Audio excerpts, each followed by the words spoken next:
Greenfield School District, ready to read your bedtime story. And tonight I get to read to you, sing with me, a story about Selena Quintanilla de Texas. She's from Texas, a really, really great Tejana singer that many of you know.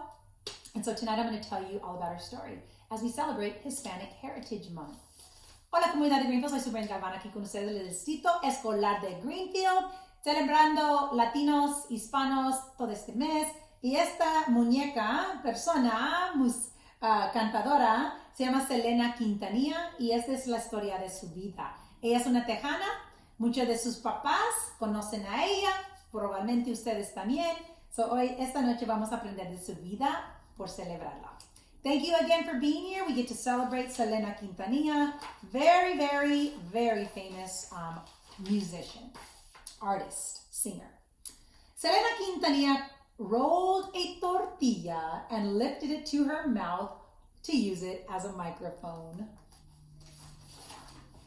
She turned everything into a microphone, spoons, crayons, toothbrushes, but instead of scolding her, her parents hummed along with her brother, and tapped their feet. The Quintanillas were always together, siempre juntos, and they were always wanting to make music. One day, her father announced, "We should start a band."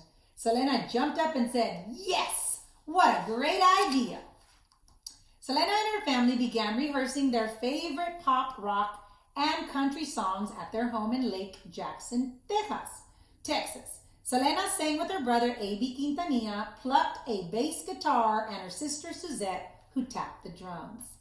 When Selena was 9 years old, her father set up a stage in their Papagayos, their family restaurant. Papel picado hung from the ceiling, and the scent of caldo and charro beans filled the air. No one could miss the giant banner with the name on it, Selena y los Dinos. So she was going to be the lead singer. At first, Selena felt very nervous about singing for strangers, but as soon as she stepped on that stage, she realized music quickly turned strangers into friends. When she sang Feliz Cumpleaños to the customers, celebrating their birthdays, she would sing with me. She would always invite the audience to sing with me. The waiters, the cooks, and the customers all enjoyed singing with her, and it united them together as one. Whether the restaurant was almost empty or so full that people had to wait in the streets, Selena always sang her best. Then the recession of the early 1980s hit and no one had money to go eat at their restaurant. Soon the Quintanillas lost their restaurant and their home. Selena was only 10 years old when they drove 3 hours to Corpus Christi, where they would stay with their relatives until they could support themselves again. What will this new city be like? Selena wondered. She opened up the window, tasting the salty air from the Gulf of Mexico. As they crossed the harbor bridge, Selena began to sing. A.B. and Suzette didn't have their instruments, but they clapped and they tapped. Then their mother let loose a most glorious grito, and their father cheered, "Órale!" That's what dads say sometimes, and moms. They used their last dollars to buy a bus, which they named Big Bertha, and drove to Houston, Laredo, McAllen, Falfurrias, Del Rio, and Freer to perform.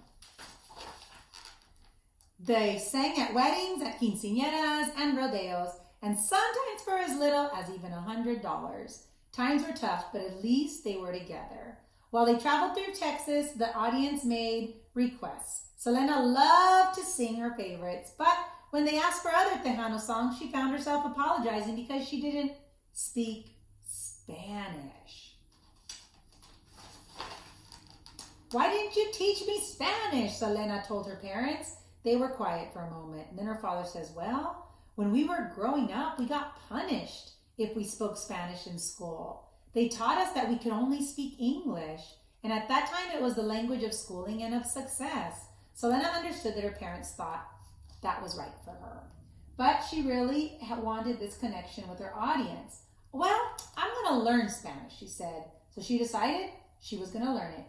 And at first, Selena learned the song phonetically, sounding out the words. "Roll your R's and remember that the H is silent," she kept telling herself. After she learned a few songs in Spanish, her family hooked a gig at a Tejano music festival. Selena loved the other musicians' bow ties, their cowboy hats, and their Western boots. She was so excited to join them. But even though she would say, hola, they waved her off. No room for girls in Tejano music world. For a tiny moment, Selena wanted to give up, but then she heard the music and the footbeats of dancing couples. It's up to me, she realized. I have to make room for me to be part of that. The main stage was for the popular band, so she wanted to be one of those bands. She put her heart and her soul into every Tejano song that she sang, even when she didn't even understand all the Spanish words were saying.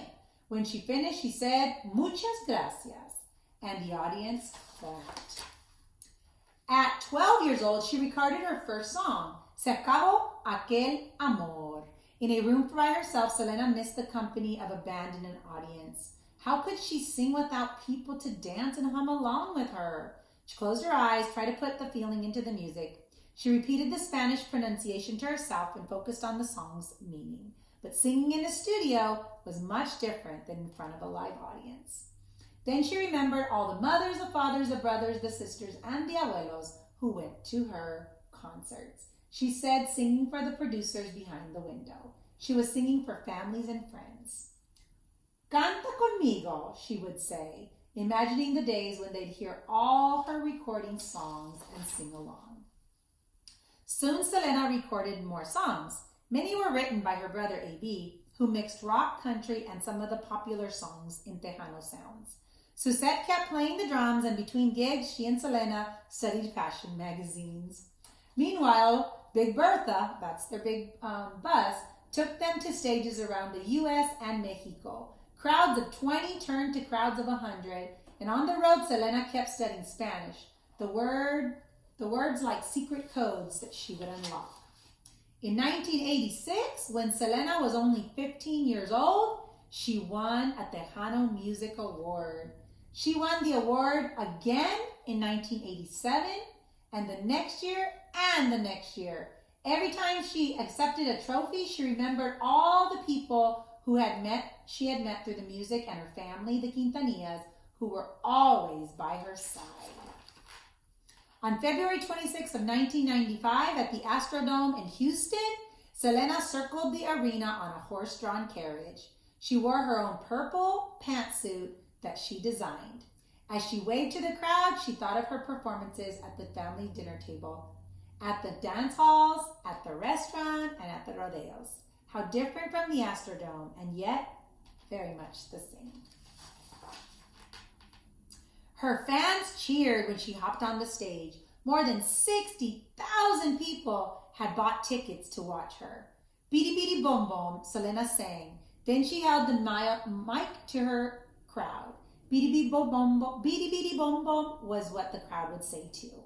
Then her concert ended many years ago, but her fans are still singing that song.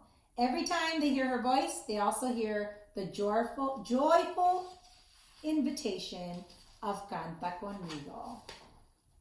And that's the story.